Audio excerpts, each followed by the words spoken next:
अल्हम्दुलिल्लाह ई मौसम सुठो थी वियो आहे। टेम्परेचर जेको आहे उहा वेदर जी जेका रिपोर्ट आहे उहा इहा आहे त मैक्सिमम 34 खां 36 ताईं वेंदो। जेको 40s में असां वञी रहियासीं वो 2-3 ॾींहं एटलीस्ट न होंदो। तो अच्छा मौसम होने वाला है, प्यारा मौसम होने वाला है। खूबसूरत जेके आहिनि उहे शयूं इंशाल्लाह थियण वारियूं आहिनि। अच्छा मौसम तो खूबसूरत आहे ही आहे। अॼु मां सोचो त पंहिंजे पाण खे खूबसूरत करण या पंहिंजे वारनि खे खूबसूरत करण, पंहिंजे फेस खे खूबसूरत करण, उन जे लाइ छा कयो वञे। मौसम जो तब्दील थियण त ज़ाहिर आहे उहा जॾहिं मौसम जी तब्दीली ईंदी आहे त गॾोगॾु फेस ते बि ग्लो डिफरेंट असांजो ईंदो आहे। ऐं स्पेसिफिकली उहे माण्हू जेके वारनि जे लाइ कॉन्शियस हूंदा आहिनि उन्हनि खे वारनि में जेका तब्दीली आहे उहा बि नज़र ईंदी आहे। इन्हनि तमामु तब्दीलियुनि में पंहिंजे पाण खे खूबसूरत कीअं रखिजे, पंहिंजे पाण खे प्यारो कीअं रखिजे, पंहिंजे पाण खे उहो ग्लोइंग जेका स्किन आहे जेका अॼुकल्ह ॾाढी वायरल आहे कोरियन स्किन जे नाले सां, उहा कीअं आणिजे। मार्केट में ॿुधण में इहो आयो हो त राइस जे जेके प्रोडक्ट्स आहिनि उहे मार्केट में अची विया हुआ। माण्हुनि उहे यूज़ बि कया, कुझु जॻहियुनि ते सुठा त कुझु जॻहियुनि ते बहितर न लॻिया। पर जी हिकु शइ जेका मां तव्हां सभिनी सां शेयर करण वारी आहियां which is very old recipe जेका काफ़ियुनि जॻहियुनि ते माण्हुनि इस्तेमालु कई, काफ़ी कामयाबु थी ऐं अॼुकल्ह उहा वायरल आहे। कॾहिं तव्हां ईअं ॿुधो त का अहिड़ी शइ, का अहिड़ी रेसिपी, को अहिड़ो समथिंग जेको DIY जेको वायरल थियो हुजे। उहा शइ आहे जेका वायरल थी आहे ऐं उहो आहे राइस वाटर। जी हा, नॉर्मली जेके असांजे घरनि में जेके चांवर हूंदा आहिनि उन्हनि जो जेको पाणी आहे, चांवर त हूअं बि चवंदा आहिनि त चांवर जेको पाउडर बि आहे उहो जेको घरनि में ठहंदो आहे उहो बि मुफ़ीद हूंदो आहे। बट चांवरनि जो जेको पाणी आहे उहो केतिरो मुफ़ीद आहे छा तव्हांखे ख़बर आहे। न सिर्फ़ु उहो तव्हांजे स्किन जे लाइ, न सिर्फ़ु तव्हांजे वारनि जे लाइ, बल्कि तव्हांजे इनर हेल्थ जे लाइ बि उहो ॾाढो इम्पॉर्टेंट हूंदो आहे। करिणो असांखे छा आहे, असांखे सिर्फ़ु एतिरो ई करिणो आहे त जेको थोरी सी मिक़दार जेका आहे उहा चांवरनि जी असांखे जेको जो फर्स्ट वाटर हूंदो आहे असांखे उनखे सिर्फ़ु डिप करे रखिणो आहे। ओवरनाइट करे सघो था, ॾाढी सुठी ॻाल्हि आहे। अगरि न त घटि में घटि 1 कलाक लाइ उनखे डिप कयो ऐं उन सां पंहिंजे फेस खे वॉश कयो, पंहिंजे फेस जी क्लिनजिंग कयो, पंहिंजे वारनि खे एज़ अ सिरम उनखे लॻायो त बि रिज़ल्ट्स ॾाढा सुठा अचनि था। उनखे पीओ त बि ॾाढा रिज़ल्ट सुठा अचनि था। सो जी हीअ जेका उहा वायरल शइ आहे जेका हली रही आहे, जेका डिफरेंट जॻहियुनि ते डिफरेंट साइड्स ते ट्रेंडिंग हली रही आहे, इहा इस्तेमालु करे ॾिसो। शायदि जेके मौसम जी तब्दीली सां स्किन में तब्दीलियूं या वारनि में तब्दीली ईंदियूं आहिनि, शायदि उन खां असां बची सघूं ऐं असांजी स्किन ग्लो करे सघे, असांजा वार ग्लो करे सघनि। ऐं उहे जेके असां अक्सर जेके एड्स में वार ॾिसंदा आहियूं त शाइनी थी रहिया हूंदा आहिनि, स्किन शाइनी थी रही हूंदी आहे, शायदि उहा असांजी स्किन बि थिए। पर जी उन्हनि सभिनीनि शयुनि खां पहिरीं जिथे जिथे असां डिफरेंट शयूं असां इस्तेमालु कंदा आहियूं, मुंहिंजो इहो बिलीव आहे ऐं न सिर्फ़ु मुंहिंजो, आई गेस तमामु माण्हुनि जो इहो बिलीव हुजणु खपे त जेके शयूं तव्हां फिज़िकली तौर ते, तव्हां ॿाहिरी तौर ते तव्हां करे रहिया आहियो, उन्हनि जो असरु तॾहिं थींदो आहे जॾहिं तव्हां पाण मुतमइन हुजे उन्हनि मां, जॾहिं तव्हांजो इनर सेल्फ जेको आहे उहो मुतमइन हुजे, जॾहिं तव्हांजो जेको इनर सेल्फ आहे उहो ख़ुशि हुजे, तॾहिं ई उन्हनि शयुनि जो असरु तव्हां ते थींदो आहे। अदरवाइज़ सिर्फ़ु फॉर्मेलिटी पूरी करण जे लाइ करे तव्हांजी उहा शइ असरु कोन कंदी। हिकु ॿी शइ त तव्हांजी कंसिस्टेंसी, हाउ कंसिस्टेंट आर यू, जंहिं का शइ तव्हां करे रहिया आहियो उन में, इहो हिकु वॾो क्वेश्चन मार्क आहे जेको असांखे पंहिंजे पाण खां ई पुछिणो आहे। इहो ॿियो केरु न पुछंदो आहे। बिकॉज़ अक्सर ईअं थींदो आहे न त तव्हां बीमार हूंदा आहियो ऐं डॉक्टर ॾांहुं वेंदा आहियो, डॉक्टर चवंदो आहे टाइम ते दवाई खाधी आहे, त उहा सिर्फ़ु तव्हांखे ई ख़बर हूंदी आहे त तव्हां खाधी आहे या न खाधी आहे। सो इहा कंसिस्टेंसी, इहा कमिटमेंट तव्हांखे पंहिंजे पाण सां करणी आहे त कुझु टाइम पंहिंजी स्किन खे, पंहिंजे हेयर खे ॾियणो आहे ताकी तव्हांजी स्किन ग्लो करे सघे, तव्हांजा वार जेके आहिनि उहे शाइनी थी सघनि, अंदर में जेके राइस वाटर तव्हांजी चेंजिंग आणे रहियो आहे उहो बि थी सघे। पर उन जे लाइ तव्हांखे कुझु टाइम खपे, कंसिस्टेंसी खपे ऐं पोइ ई उनजा रिज़ल्ट साम्हूं अची सघनि था। अच्छा जी, इन सां गॾोगॾु ही त सिर्फ़ु उहा हिकु शइ हुई, पर उन सां गॾोगॾु छो त मौसम जो बि हवालो असां प्रोग्राम जी शुरूआति में ॾिनो आहे त ज़रूरु कुझु शयूं अहिड़ियूं बि मां शामिलु करणु चाहींदमि। असां वटि छो त जून जुलाई बि हली रहियो आहे, ॿारनि जूं छुट्टियूं बि हली रहियूं आहिनि, अक्सर हिकु क्वेश्चन मार्क हूंदो आहे त ॿारनि जूं छुट्टियूं आहिनि छा कजे अक्सर स्पेसिफिकली असांजी मदर्स हमेशा परेशान हूंदियूं आहिनि त कॾहिं स्कूल खुलंदा, कॾहिं ॿार स्कूल वेंदा, कॾहिं ट्यूशन्स स्टार्ट थींदियूं, कॾहिं उहो नॉर्मल साइकिल स्टार्ट थींदो, ताकी घरनि में हिन वक़्तु जेको शोर शराबो आहे, लेट नाइट जेके एक्टिविटीज़ आहिनि उहे ख़तमु थी सघनि। इहो हिकु क्वेश्चन मार्क हर घर में आई एम श्योर हिन वक़्तु आहे।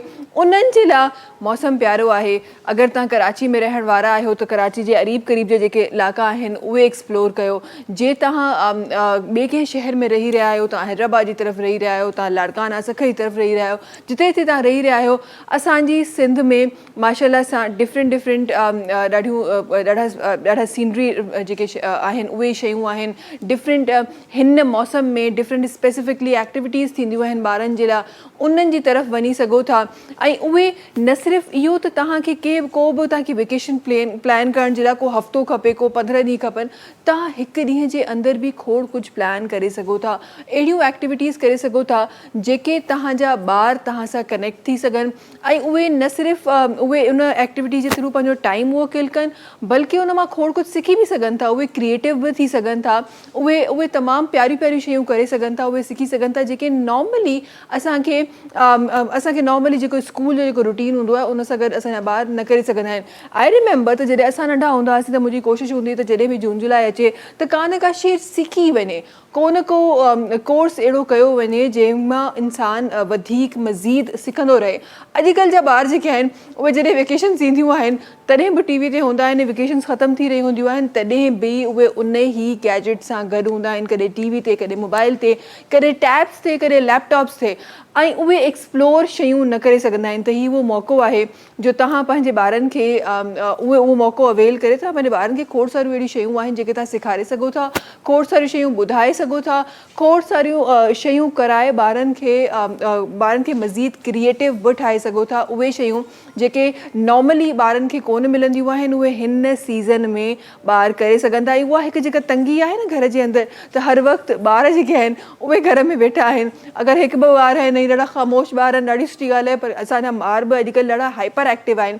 सो उहे हाइपर एक्टिव ॿार बि इन्हनि शयुनि सां ज़ाहिर आहे जॾहिं का एक्टिविटी थींदी त थकावट बि थींदी त उन्हनि जो आराम बि उहो कंप्लीट थींदो, ऐं उन सां गॾोगॾु उन्हनि गैजेट्स सां जेका इन्वॉल्वमेंट आहे उनजी उहा बि घटि थींदी। त हीउ मौक़ो मिलियो आहे असांखे, हींअर बि टाइम आहे, ठीकु आहे, असां हिकु जेको हिसो आहे वेकेशन्स जो उहो गुज़ारे आया आहियूं, पर हींअर बि खोड़ सारो टाइम अहिड़ो आहे जेको असां वटि बाक़ी आहे, ऐं उन टाइम जे हिसाब सां असां ॿारनि जूं शयूं प्लान करे सघूं था, ॿारनि जे लाइ क्रिएटिव शयूं जेके आहिनि उहे करे सघूं था। शोएब भाई जी तरफ़ हलंदासीं। शोएब भाई, छा शामिल थींदो अॼु?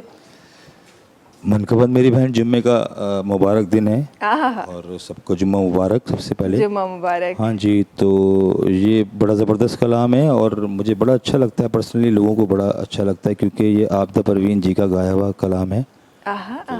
ज़बरदस्त, बिस्मिल्लाह करते हैं। और मैं कोशिश ज़रूर करता हूँ, भले मैं जैसा भी गा लूँ बस कोशिश करनी चाहिए। शोएब भाई, बिस्मिल्लाह करते हैं। आप मेरा हौसला बढ़ा देती हैं जी।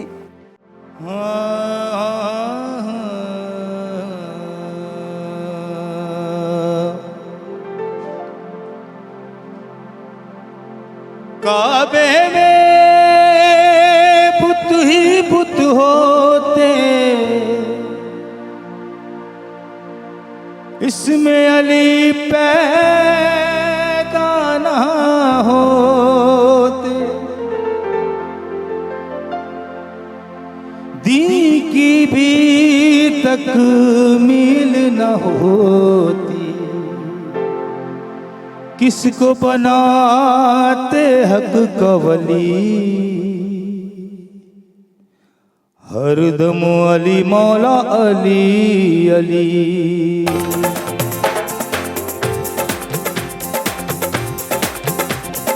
नादे अली पढ़ नादे अली, नादे अली पढ़ नादे अली, हरदम अली मौला अली अली। तेरी मेरी पहचान अली, तेरी मेरी पहचान अली, अली दम अली अली अली अली, अली दम अली अली अली अली। नादे अली पढ़ नादे अली, हरदम अली मौला अली अली, हरदम अली मौला अली अली।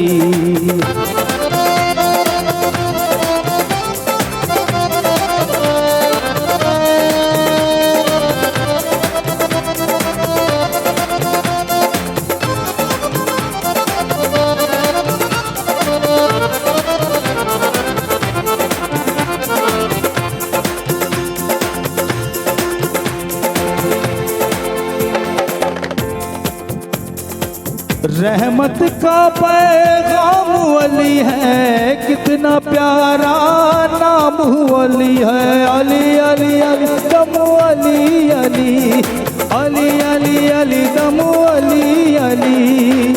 रहमत का पैगाम अली है, कितना प्यारा नाम अली है। सच पूछो इस्लाम अली है, सच पूछो इस्लाम अली है। खिल जाती है दिल की कली, खिल जाती है दिल की कली। हरदम अली मौला अली अली, हरदम अली मौला अली अली। तेरी मेरी पहचान अली, तेरी मेरी पहचान अली। दम दम अली अली अली अली, हरदम अली अली अली अली। नादे अली पढ़ नादे अली, नादे अली पढ़ नादे अली। हरदम अली मौला अली अली, हरदम अली मौला अली अली, हरदम अली मौला अली अली।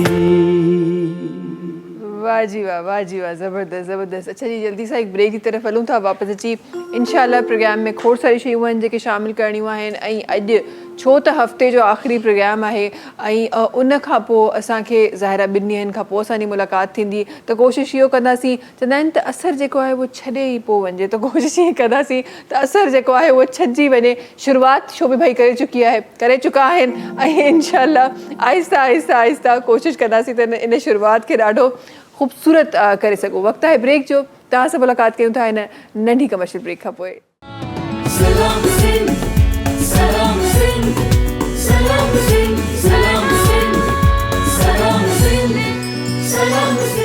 जी वेलकम बैक। अच्छा जी, प्रोग्राम में महिमान सां गॾु आहिनि, महिमाननि जी तारीफ़ जी तरफ़ हलूं था ऐं कुझु ॿियूं एक्टिविटीज़ बि सेट में थी रहियूं आहिनि जेके तव्हां ताईं न पहुची रहियूं आहिनि पर असांखे नज़र अची रहियूं आहिनि।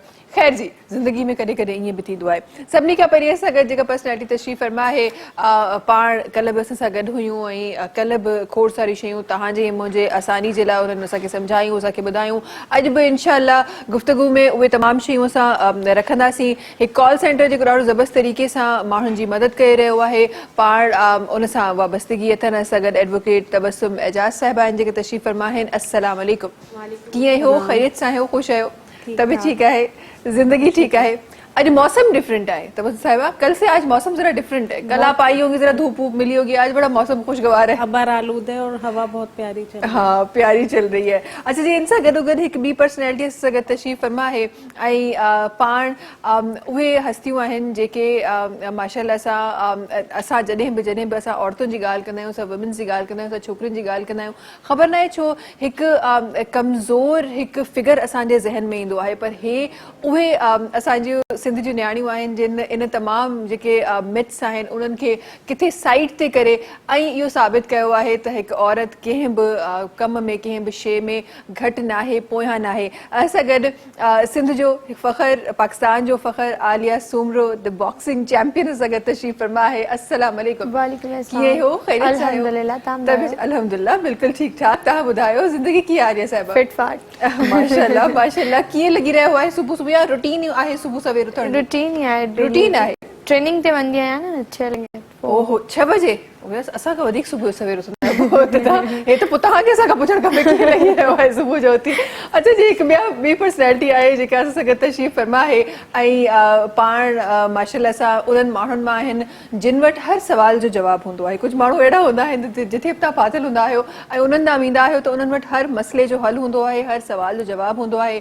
पाण बाय प्रोफेशन हिकु प्रोफेसर आहिनि पर पंहिंजूं एक्सपर्टीज़ जेके आहिनि उहे राइटिंग में बि आहिनि, पर राइटर आहिनि, शाइर आहिनि, माशाल्लाह सां साइंटिस्ट आहिनि, IT एक्सपर्ट आहिनि ऐं गॾोगॾु खोड़ सारियूं सोशल एक्टिविटीज़ आहिनि उहे बि पाण कंदा रहंदा आहिनि। पाण हिकु होस्ट बि आहिनि। असां गॾु तशरीफ़ रखनि था प्रोफेसर डॉक्टर तारिक रहीम साहिबनि जेके तशरीफ़ रखनि था। अस्सलाम वालेकुम। वालेकुम अस्सलाम। कीअं हो? ख़ैरियत सां आहियो? ख़ुशि आहियो? अल्हम्दुलिल्लाह। तबियत ठीक आहे तारिक साहब? बिल्कुल। ज़िंदगी कीअं गुज़री रही है? बिल्कुल रूटीन वारी ज़िंदगी आहे। रूटीन वारी ज़िंदगी गुज़री रही है। अच्छा तारिक साहब मूंखे ईअं लॻंदो आहे जेके जेके माण्हू एजुकेशनिस्ट आहिनि, जेके एजुकेशन सां रिलेटेड आहिनि, उन्हनि जी ज़िंदगी खे त चवंदा आहिनि त हिकु फ्रेम में आम माण्हू जी ज़िंदगी खे फ्रेम में आणणो पवंदो आहे, पर जेके एजुकेशनिस्ट आहिनि उन्हनि जी त बचपन खां ज़िंदगी फ्रेम में हूंदी आहे। बिल्कुल असां ट्यून हूंदा आहियूं नंढे हूंदे खां त असांखे हिन सिस्टम जे तहत हलणो आहे। बिल्कुल बिल्कुल बिल्कुल। ऐं मूंखे लॻे थो तव्हां न सिर्फ़ सिस्टम सां गॾु हलिया आहियो, तव्हां सिस्टम खे पाण सां गॾु हलायो आहे। You are one of them. ईअं लॻंदो आहे ऐं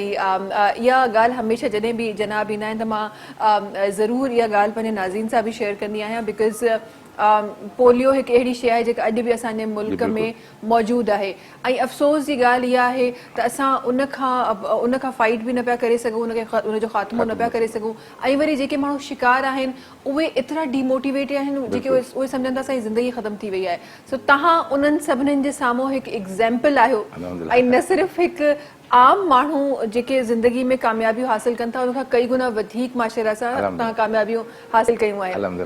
कीअं लॻंदो आहे एतिरो स्ट्रगल करे एतिरो कुझु करे हिन मक़ाम ते अचणु? में हिकिड़ो नंढो शेर आहे मुंहिंजो त भली वाच अचे या वाचू वारो हरगिज़ न पोइते हटणो आहे, हर हाल में अॻिते वधणो आहे, हर हाल में संदरो वधणो आहे। कंसिस्टेंसी जेकी आहे उहा ज़रूरी आहे ज़िंदगी में।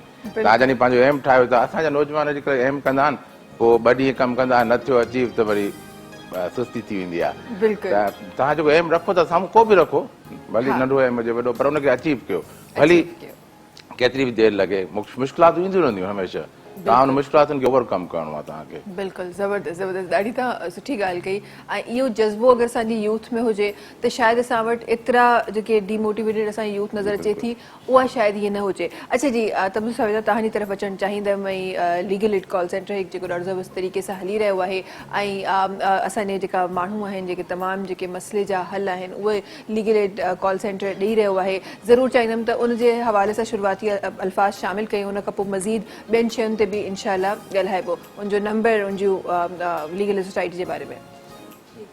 लीगल एड सोसाइटी एक सर्विस है, कॉल सेंटर है जो कि और 2014 से इसका क़याम हुआ था जस्टिस नासिर असलम जाहिद की क़यादत में और 2019 से प्राइवेट पब्लिक पार्टनरशिप एक्ट के तहत सिंध गवर्नमेंट के साथ काम कर रहे हैं मिलके और बहुत ही अच्छी कोलैबोरेशन है हमारी सिंध गवर्नमेंट के साथ।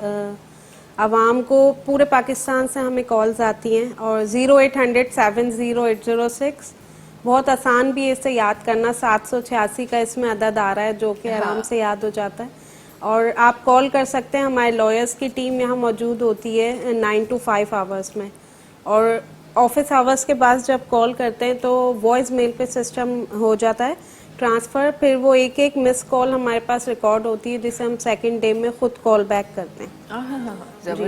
कोई भी वल्नरेबल पर्सन की कॉल हमसे मिस ना हो, हमारी पूरी कोशिश होती है। बहुत अच्छी बात है। इस तरह से हमारा वर्किंग कैपेसिटी पूरा दिन शुरू होता है 5 PM तक, इतना लगातार कॉल्स आ रही होती हैं हमारे पास और सर्विस का एरिया हमारा बहुत बिगर है। मतलब हम लोग लॉ जिस चीज़ का मौजूद है हर उस चीज़ पर एडवाइस दे सकते हैं। हमारे लॉयर्स हाई कोर्ट एनरोल्ड होते हैं और हम लोग लिटिगेशन भी प्रोवाइड करते हैं उस जगह जहाँ पर कराची और सक्खर डिस्ट्रिक्ट है। अभी इन 2 डिस्ट्रिक्ट में हम लिटिगेशन दे सकते हैं लेकिन उन वल्नरेबल पर्सन्स को जो अरेंज नहीं कर सकते अपना खुद से उनकी एक तरह से फाइनेंशियल सपोर्ट है, लेकिन जो लोग जरा भी फाइनेंशियल सपोर्ट अपनी खुद कर सकते हैं वो एडवोकेट एंगेज करें। हमारी सर्विस लिटिगेशन की सिर्फ बिल्कुल वल्नरेबल के लिए है और वुमेन रिलेटेड है।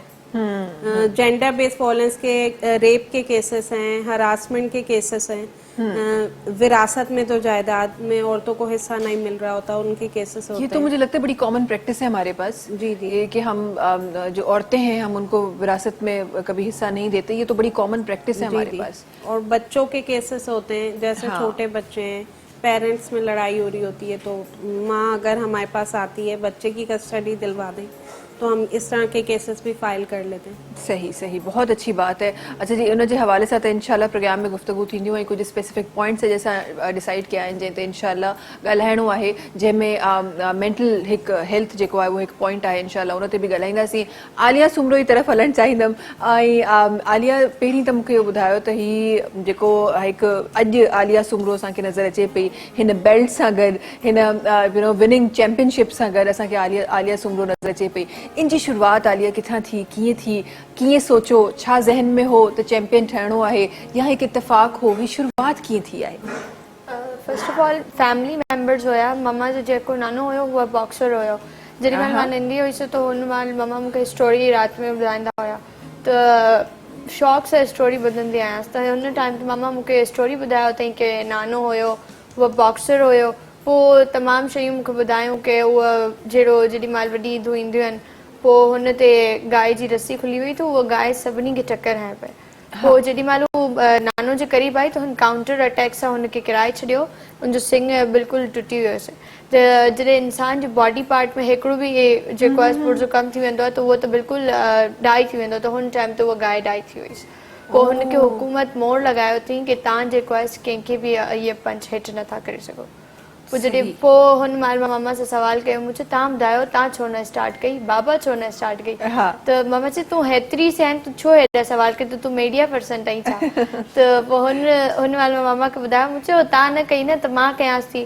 पोइ जेॾी महिल मां रहंदी आहियां, उहा तव्हांखे ख़बर आहे की हुते लियारी हिकिड़े वक़्त में डेंजरस रहियो आहे, ऐं उहा तव्हांखे ख़बर आहे गैंग वार जे नाले। त बाबा फुटबॉलर हुयो, त मां बाबा खे ॿुधायो, मुंहिंजो मां जॉइन कंदी हुअसि।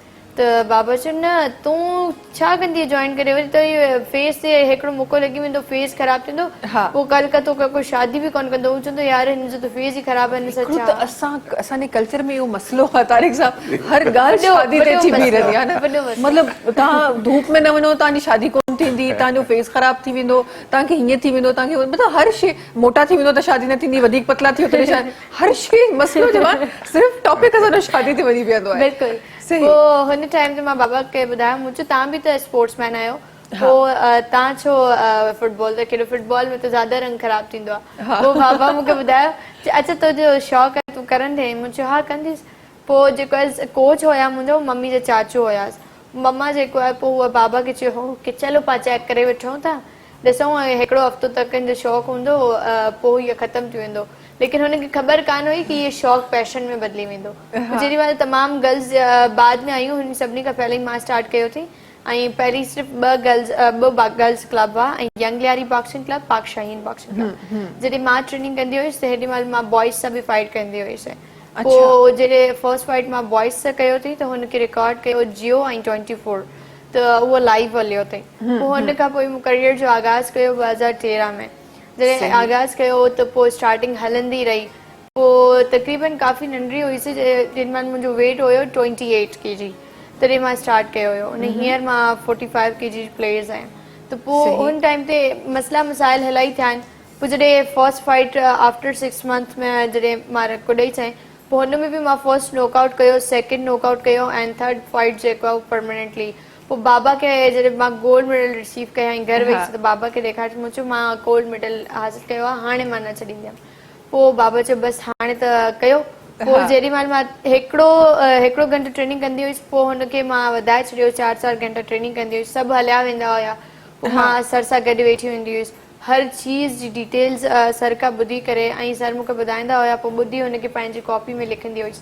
पोइ सर खे मुंहिंजो अहिड़ो कहिड़ो बॉक्सर आहे जंहिंखे सर्च करणु घुरिजे। पोइ हुन मूंखे चयो की तव्हां जेको आहे मोहम्मद अली खे सर्च कयो। पोइ मां सर्च कयो, पोइ हुनजी तमामु हिस्टोरी निकारियूं मूं हुनखे। पोइ हुनजा जेको कोडवर्ड हुया उनखे मां फोटो कॉपी कराए ऐं हुनजी कॉपी बनराईसि। पोइ हुनजी हर हिकिड़ी शइ खे मां रीड कंदी हुयसि। पोइ जेको जेको मां हुनखे रीड कयसि पोइ उहा पंहिंजी जेको आहे डेली रूटीन में बि रोज़ कंदी हुअसि। ज़बरदस्त ज़बरदस्त। ही इनखे पैशन चइबो आहे माशाल्लाह सां। त न सिर्फ़ु उन फील्ड में वञिणो आहे बल्कि उन फील्ड में कामयाबी सां कमु करणो आहे। इहो वाकई हिकु ॾाढो ज़बरदस्त हिकु मुज़ाहिरो आहे तव्हांजी तरफ़ां जेको असांखे नज़र अचे पियो। तारिक साहिबु असां पंहिंजे तव्हांजो त असांजे ज़ाहिर स्टूडेंट सां वाबस्तगी घणी हूंदी, तव्हां पब्लिक पर्सनैलिटी आहे, उहो त डिफरेंट माण्हुनि सां बि मुलाक़ात ज़रूरु थींदी हूंदी। ही पैशन असांखे एतिरो घटि छो नज़र ईंदो आहे? जी बिल्कुलु सही था चओ। असल में असांजो जेको माशरो आहे उहो हिनखे मां चवां शॉर्टकट माशरो। तव्हां रोडनि ते निकिरंदव त तव्हां वन वे टोड़ींदा, माण्हू तव्हांखे निकिरंदा। यानी पीउ माउ बि अगरि वेठी आहे पंहिंजे पुट सां मोटरसाइकिल ते या पीउ बि वेठो आहे पुटु हलाए पियो त उहो हुनखे न सम्झाईंदो त मां ठीकु आहे हितां कट शॉर्टकट। त जेको असांजे माशरे में जेको शॉर्टकट जो अची वियो आहे पैटर्न, त हर शइ खे जल्दी कयूं ऐं कानून जी त पासदारी आहे ई कान। इन सां छा थियो आहे जो हर को चाहे थो बसि मां जल्दी में हर का शइ कयां। मतिलबु मां हिकिड़ो हाणे ॾिसो 4 साल जी डिग्री आहे, 4 साल जी डिग्री उहा तव्हां 6 मिनट में त कोन हासिल करे सघंदव। 4 साल डिग्री तव्हांखे उन 4 साल जो टाइम तव्हांखे ॾियणो आहे। पर हाणे उहो हाणे ॿियो हिकिड़ी रिसर्च नई आई आहे त जेके रील्स अचनि पिया, तव्हां ॾिठा हूंदा त रील जेका 2 to 3 मिनट्स जा रील ॾिठा वेंदा आहिनि घणा। यानी 3 मिनट्स खां मथे जेको रील अचे थो उहो माण्हू ॾिसण लाइ तयारु कोन। यानी 5 मिंट जेको रील अचे थो तव्हां उहो ॾिसण लाइ तयारु ई कोन। त माना असांजो जेको यानी फोकस टाइम आहे उहो रहिजी वियो आहे अप टू 3 मिनट्स। हाणे हिकिड़ो क्लास आहे जेको 1.5 कलाक जो क्लास आहे या कलाक जो क्लास आहे, त उन में तव्हां अंदाज़ो कयो त ॿार जो फोकस किथे हूंदो। बिल्कुलु बिल्कुलु। ही ॿार जीअं नंढी आलिया आहे, त हाणे जीअं मुंहिंजी तबियत नंढे खां हुई त मां बि इन में लॻी हुयुसि। मूंखे कमु करिणो आहे, मूंखे प्रूव करिणो आहे त मां डिसेबल पर्सन न आहियां, मां जेको आहे सभु कुझु करे सघां थो। हिकिड़ी धुन हुई, उहा धुन जेकी आहे ॿार खे अॻियां वधाए थी। उहा धुन पैदा केरु कंदो आहे? उहा धुन पैदा कंदी आहे एनवायरमेंट। पहिरियों माउ जी हञ, पीउ, भाइर, कज़न जेके तव्हां सां गॾु रहनि था, दोस्त, उहे तव्हांखे उहा प्रोवाइड कंदा आहिनि। उहा त असांजे ज़माने में त हुई। हाणे उहा मूंखे लॻे थो त जेके बि सराउंडिंग आहिनि, हाणे माउ बि मोबाइल ते वेठी आहे, पीउ बि मोबाइल ते वेठो आहे, जेके दोस्त अहबाब कज़न उहे बि मोबाइल ते वेठा आहिनि। हर को पंहिंजे पंहिंजे हिकिड़े सर्किल में वेठा गॾु आहियूं, पर दुनिया में ॿिए हंधि कनेक्टेड आहियूं। पंहिंजी दुनिया सां ठाहे छॾी आहे। जी हर कंहिं पंहिंजी दुनिया ठाहे छॾी। हदीस शरीफ़ में ज़िक्र थो हुजे त को वक़्तु अहिड़ो ईंदो जेको तव्हांजो नेबरिंग हूंदो उनखे तव्हांजी ख़बर न हूंदी, पर जेको तव्हां खां परे हूंदो कंहिं ॿिए मुल्क में उनजी तव्हांखे ख़बर हूंदी। बाक़ी ईअं थी वियो आहे जो मां वेठो आहियां अमेरिका में या कैनेडा में, दोस्त छा पियो करे, मां हुन सां कनेक्ट आहियां, पर मुंहिंजे नेबर में को बुखियो आहे, को उञायल आहे, हुनजी मूंखे ख़बर ई कान्हे। त इहो जेको असांजो हे जेको मीडिया, सोशल मीडिया, असां असल में देखियो हिकिड़ी ॻाल्हि आहे, मां छुरी जी ॻाल्हि कंदुमि। पहिरियों छुरी हिकिड़ी माना बोरची खाने जी त सूंह आहे, पर उहा छुरी मां अगरि हिते खणी तव्हांजे साम्हूं तव्हां बि डिॼी वेंदो त छा थो करे। हर शइ जी हिकिड़ी ज़रूरत आहे, का शइ ख़राबु न आहे। तव्हांजी मोबाइल फोन, तव्हांजी हर शइ ज़रूरत आहे, हर कंहिं ख़राबु, पर उनजो एक्सेस में यूज़। पर हाणे मानी आहे हिकिड़ी, मानी खाऊं था असां, हाणे मानी बि मां चवां थो मंझंदि जो मानी मां एतिरी खाई वञा जो राति जी बि अॻे ॾींहं जी बि खाई वञा त मूंखे पेट ख़राबु थी वेंदो। कंहिं शइ जी बि एक्सेस जेकी आहे उहा ॾाढी ख़राबु आहे। हिकिड़ी शइ तव्हां मोबाइल यूज़ कई 10 मिंट लाइ, 20 मिंट लाइ, वरी तव्हां पंहिंजो कमु ख़तमु करे ॿिया कम में लॻी वियो। मुसलसल तव्हां मोबाइल यूज़ कंदव त पोइ तव्हां एडिक्टेड थी वेंदो। ऐं उहे केसिस असांखे असांजे नंढनि ॿारनि में नज़र अचनि पिया। ॿार हिन वक़्तु बिल्कुलु हाइपर थी चुका आहिनि। ॿारनि खां तव्हां अगरि मोबाइल तव्हां थोरी छिकींदव त ॿार मतिलबु परेशान थी वेंदा। पोइ वालिदैन तारिक साहिबु इहो सोचींदी आहियां त चलो असांखे उहो त नज़र बिल्कुलु तव्हां सही था चओ, ॿारनि खां मोबाइल खसे थो पोइ, बट असां वटि ॿियो को हल बि असांखे नज़र नथो अचे ॿारनि खे चुप कराइण जे लाइ, ॿारनि खे विहारे। अक्सर इहो कॉमन हिकु प्रैक्टिस थी वई आहे त मदर्स खे ॿारनि खे मानी कराइणी आहे त पहिरीं को डिजिटल स्क्रीन साम्हूं रखणी आहे, मोबाइल साम्हूं रखणो आहे, उन खां पोइ असांखे ॿियो को तरीक़ो बि नज़र नथो अचे। हाणे ॿियो तरीक़ो आहे, असां पाण तरीक़ा इहे पाण ख़राबु कया। असां तरीक़ो सिंपल, वेरी सिंपल आहे। तव्हां मां इहो फॉर्मुलो ॿुधायां थो, हर घर में वही चेक कयो तव्हां हफ़्तो मोबाइल ख़तमु करे तव्हां किताब खणी पंहिंजे पढ़ो, त तव्हां ॾिसंदो त ॿ टे ॾींहं शुरू में त ठीकु आहे, पोइ उनखां पोइ ॿार बि तव्हांजो किताब खणी उहो तस्वीरूं ॾिसंदो ऐं उहो कंदो। ॾिसो असां ॾिसो माउ पीउ जेको आहिनि पहिरियां जेका आहिनि इंस्टीट्यूट हूंदा आहिनि घर में, उहे जीअं कंदा ॿार उनजी नकल कंदो आहे, उनखे जेको आहे सिखंदो आहे ॿार कंहिंखां वॾे खां। अगरि वॾो उहो जेको कमु करे पियो आहे उहो मोबाइल ते आहे त नंढो मोबाइल ते ईंदो, तव्हां कुझु बि करे पियो। पर असांजा वॾा जीअं मोबाइल ते कोन, असां वञी ॿाहिरि खेॾंदा हुआसीं त पोइ धक लॻंदा किरंदा हुआसीं, त पर ॿाहिरि खेॾंदा हुआसीं घर खां, त जीअं हिकिड़ी फिज़िकल एक्टिविटी बि थींदी, उहा हुनमें सिहत वधे थी। हिते जेको असां अॼु मां जेको कंदुसि उहो ई मां माना यानी उहो ई मूंखे नज़र ईंदो मुंहिंजे औलाद में। त उहो अॼु असांखे पाण चेंज करणो पवंदो। असां जॾहिं चेंज थींदासीं ऑटोमेटिकली असांजो औलाद बि चेंज थींदो चेंज थींदो। इहा वाकई तव्हां सही ॻाल्हि कई। त असां तव्हां केतिरो बि ॿारनि खे तव्हां वर्बली सम्झायो उहा ॻाल्हि उन्हनि खे सम्झ में न ईंदी जेसिताईं तव्हां पाण उहो अमल न कयो। सो जेकॾहिं तव्हां पंहिंजे ॿार खे सही ट्रैक ते ॾिसणु चाहियो था त firstly you have to be on that track. उन खां पोइ ई तव्हांजे जेके ॿार आहिनि उहे उन ट्रैक ते हलंदा। अच्छा जी, प्रोग्राम में ॾाढी ख़ूबसूरत शयूं इनशाला ॿियूं बि शामिल करणियूं आहिनि, कुझु IT जूं बि ॻाल्हियूं करणियूं आहिनि इनशाला प्रोग्राम में, कुझु मेंटल हेल्थ जूं ॻाल्हियूं करणियूं आहिनि, कुझु कामयाबी जूं ॻाल्हियूं करणियूं आहिनि, पर जी सभिनीनि शयुनि खां पहिरीं वठिणो आहे ब्रेक। तव्हां सां मुलाक़ात कयूं था हिन नंढी कमर्शियल ब्रेक खां पोइ। सलाम सिंध, सलाम सिंध, सलाम सिंध, सलाम सिंध, सलाम सिंध, सलाम सिंध। Welcome back. अच्छा जी, काफ़ी सारियूं ॻाल्हियूं जॾहिं बि तव्हां लॉ जी ॻाल्हि कंदा आहियो त लॉ हिकु अहिड़ी शइ आहे जेका हर जॻह ते मौजूदु आहे। हा, असां हुनजे बारे में अवेयर न आहियूं, इहो हिकु अलॻि हिकु बहस आहे, हिकु अलॻि डिबेट आहे, बट मौजूदु उहो हर जॻह ते आहे।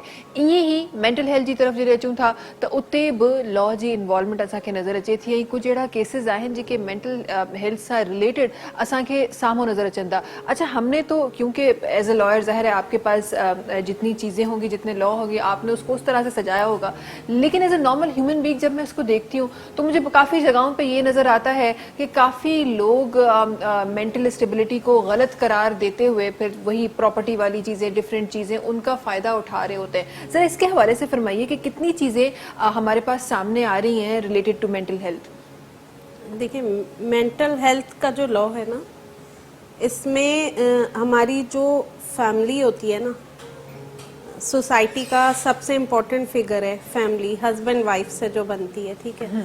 तो इसमें इस लॉ को मैंने देख रही थी, बड़ा डीपली अंडरस्टैंड करना चाह रही थी। इस लॉ के बनने का मकसद ये वो, इस लॉ में एक तो वो मेंटल हेल्थ पेशेंट, एक तो पेशेंट होता है जो अंडर केयर और ट्रीटमेंट होता है, ठीक है, सही सही, जो डायग्नोज हो जाता है एज अ मेंटल डिसऑर्डर, लेकिन कुछ लोगों का पता नहीं होता, उनका पहले पता करवाते। लेकिन इसमें एप्लीकेशन कौन दे सकता है? हस्बैंड या वाइफ, फर्स्ट ऑफ ऑल। सही, मतलब कि फैमिली को बहुत हेल्दी रिलेशंस में किस तरह से रखना है, इस लॉ को बनाने का मकसद शायद यही था, जिस वजह से इसमें हस्बैंड वाइफ को प्रायोरिटी दी गई है टू फाइल एन एप्लीकेशन। सही, अगर वाइफ या हस्बैंड में से कोई अगर नहीं हो सकता तो फिर भी कोई नियरेस्ट रिलेटिव पर्सन, और अगर वो भी ना हो ना, कोई नियरेस्ट रिलेटिव पर्सन किसी की मेंटल हेल्थ के लिए कोई कंप्लेन करना चाह रहा हो, या मेंटल हेल्थ केयर फैसिलिटी में किसी को एडमिट करवाना चाह रहा हो, या बहुत सारे और भी मसाइल हैं, ठीक है। खाली एक तो डायग्नोज से लेके इसके अलावा और भी बहुत सी चीज़ें हैं, जैसे उनकी प्रॉपर्टी है, जी जी, किसी मेंटल हेल्थ डिसऑर्डर वाला पर्सन है और उसकी बहुत अच्छी खासी जायदाद पीछे मौजूद है और वो इस काबिल नहीं है को खुद केयर कर सके, हाँ। तो हमारे पास इस लॉ में बहुत अच्छी प्रोविजन मौजूद हैं जो उसका गार्जियन अपॉइंट करा सकते हैं कोर्ट से। सही सही, कोर्ट से उसकी जायदाद का गार्जियन अपॉइंट करा सकते हैं। और जिस तरह हमारे यहाँ बच्चों का कानून है ना, guardian and ward act, minor का जो होता है 18 साल से कम उम्र वाले का, उसमें पर्सन का भी गार्जियन बनता है, उसकी अपनी ज़ात का, शख्सियत का और उसकी जायदाद का भी बनता है। बिल्कुल इसी तरह मेंटल हेल्थ का लॉ है। सही, मियाँ हो या बीवी हो, अगर उनमें से दोनों में से किसी की जायदाद है या इनसे हटके कोई और भी, लेकिन मेंटल डिसऑर्डर होना चाहिए, अगर उसकी कोई जायदाद है और उसकी अपनी ज़ात को भी ज़रूरत है, ठीक है, वो किसी ऐसी डेवियंस में या चला गया है जो कंट्रोल नहीं हो सकती, घर में कंट्रोल नहीं हो सकता, वो शख्स ऐसे कर रहा है हरकतें या और लोगों को नुकसान पहुंच सकता है उससे, तो फिर आपको अप्लाई करना है अदालत के तहत। सही सही। अच्छा, मुझे ये बताइए, जो आप मेंटल हेल्थ की बात कर रही हैं, ये हम डिसऑर्डर्स की बात करते हैं, ये तो फिजिकल हमें चीज़ें जो नज़र आ रही हैं उसकी, अभी आपने कुछ देर पहले एक बात की कि हम प्रायोरिटी जो है वो हस्बैंड वाइफ को दी गई है, और मेंटली जो एक स्टेबल लाइफ होती है उसकी भी कंप्लेंट्स होती हैं कि मतलब अगर कोई घर में माहौल ऐसा है जो आपको मेंटली इफेक्ट कर रहा है, तो क्या वहाँ भी ये लॉ इम्प्लीमेंट होता है? देखिए, इस तरह नहीं होता ये लॉ, क्योंकि इसमें इन्होंने ना कुछ एरिए एक्सक्लूड करे हुए। मेंटल डिसऑर्डर अगर साइकेट्रिक जो मेडिकल प्रैक्टिशनर है ना, और पीएमडीसी से जो रजिस्टर्ड है, हाँ। अगर वो डॉक्टर मेंटल डिसऑर्डर को अप्रूव करता है ना, तो फिर उसको कहेंगे मेंटल सही, हेल्थ सही, डिसऑर्डर सही। पर्सन खाली, और उसमें बाकायदा वर्ड लिखे हुए हैं कि खाली सोशल डेवियंस है, सेक्सुअल दूसरी एक्टिविटीज़ में है, या और फैमिली के लिए किसी और तरीके से वो सता रहा है, लेकिन मेंटल डिसऑर्डर नहीं है। अभी बहुत नूर मुकद्दम का केस देखा था आपने? जी जी जी जी जी बिल्कुल। सोशल डेवियंस था ना उसका, सेक्सुअल डेवियंस था, सॉरी मैं सोशल डेवियंस कह रही हूँ, सेक्सुअल डेवियंस था उसका, और सेक्स के तौर से गुमराही थी उसके अंदर, लेकिन उसको यूज करते हुए उसने उस लड़की के साथ जो भी किया, ठीक है, कोर्ट ने वर्डिक्ट भी दी, बहुत अच्छा फैसला हुआ इस केस का। वो शख्स मेंटल डिसऑर्डर नहीं है। अगर आप मेंटल हेल्थ के लॉ को पढ़ेंगे ना जी। नूर मुकद्दम के केस का जो एक्यूज्ड है, he is not mental disorder person as per the Sindh mental health act 2013। सही सही। ठीक है, उसमें बकायदा एक्सक्लूड करा हुआ है, क्योंकि अक्सर ऐसे लोग होते हैं उनके खिलाफ केसेस फाइल होते हैं और पहला डिफेंस आ रहा होता है मेंटल डिसऑर्डर। हाँ, अक्सर यही होता है हमारे पास। लड़कियों तो, के रेप के केसेस में देख लें, किसी से कोई बड़ा क्राइम हो गया है कि उसको डर है Even मैं murders लाइफ में, इम्प्रिजनमेंट में चला जाऊंगा या डेथ इम्प्रिजनमेंट हो जाए मुझे, तो वो मेंटल डिसऑर्डर का ले रहे होते हैं सहारा, लेकिन इस लॉ में उन्हें एक्सक्लूड किया हुआ है। ओके सही है। तो ये लॉ उन तमाम विक्टिम्स के लिए फ़ाइदेमंद भी है। तो वही ॻाल्हि थी, तो लॉ हर जगह ते आहे, असांखे अवेयर थियण जी ज़रूरत आहे। और ये तमाम जो मालूमात है हमारे पास ऑनलाइन अवेलेबल है। ऑनलाइन अवेलेबल है, सिंध ठीक है। लॉज की वेबसाइट है, सिंध मिनिस्ट्री की वेबसाइट है, और वहाँ देखें ह्यूमन राइट्स मिनिस्ट्री की वेबसाइट है, नेशनल हमारी असेंबली है, सिंध असेंबली, इनकी वेबसाइट्स पे सारे लॉ मौजूद हैं। सही। आप उस पर जाके अपना लॉ लिखें जो भी, और वो आपको पीडीएफ अवेलेबल है। तमाम जो डिटेल्स आहिनि उहे उन ते अवेलेबल आहिनि। अच्छा जी, आलिया सुमरो साहिबा, तव्हां जी तरफ़ अचणु चाहींदमि। ऐं ही जेको खटण जो जेको सिलसिलो आहे, माशाल्लाह सां अॼु त असांखे हिकु इंटरनेशनल जेका चैंपियनशिप आहे उन जो बेल्ट तव्हां वटि आहे। उन खां पहिरीं बि आई एम श्योर त काफ़ी अहिड़ा बेल्ट्स हूंदा जेके तव्हांखे मिलिया हूंदा, अहिड़ा मेडल्स हूंदा तव्हांखे मिलिया हूंदा। उन जे हवाले सां थोरो सो ॿुधायो, किथे किथे खटियो आहे, कीअं कीअं खटियो आहे? मैक्सिमम मुझे 70 गोल्ड मेडलिस्ट आहिनि। 70 माशाल्लाह। किथे सजाया आहिनि पहिरीं त इहो ॿुधायो। घर में कॉर्नर आहे, हिकु वॉल आहे आलिया सुमरो जी। जी माशाल्लाह। त करियर जो आगाज़ त तव्हांखे मां ॿुधायो 2013 में कयो अथई, ऐं तॾहिं खां हींअर तक मां ॾाढो स्ट्रगल कयो आहे। बेसिकली जॾहिं तव्हां हिकिड़ो गेम स्टार्ट कंदा आहियो त हर गेम में हीअ शइ त हूंदी ई आहे कि माण्हू तव्हांखे पोयां करे जी कोशिशि कंदा आहिनि, ऐं basically I am belongs to the Lyari, त तव्हांखे ख़बर आहे कि हुते त माण्हू जी सोच ई बदिलणी खपंदी आहे तव्हांखे, कि जेॾी महिल तव्हां पंहिंजी सोच खे न तब्दील कंदा त तव्हां कुझु बि न आहियो। बिल्कुलु। त मां स्टार्ट कयो, बाबा मूंखे फिटनेस ट्रेनिंग कराईंदा हुया, त माण्हू बाबा खे ॿुधाईंदा हुया कि शर्म नथी अचे, हाणे हीअ कमु रही वियो आहे, छोकिरियुनि खे पैंटूं पारायो ऐं टी शर्ट पारायो ऐं ग्राउंड में घुमारायो। ओहो। मीन्स इन तरीक़े जा इलाही ज़्यादा कमेंट्स बि आया, बैड कमेंट त माण्हू कंदा आहिनि। बाबा मूंखे चयो भाई तूं छॾे चाल, ऐं तूं जेको आहे स्टडी में वैसे ई तूं सुठी आहीं, तूं स्टडी ते फोकस कर। मूं चयो न, जॾहिं मां स्टार्ट कयो आहे त मां छो छॾियांसि। पोइ बाबा चयो चलो ठीकु आहे कयूं था।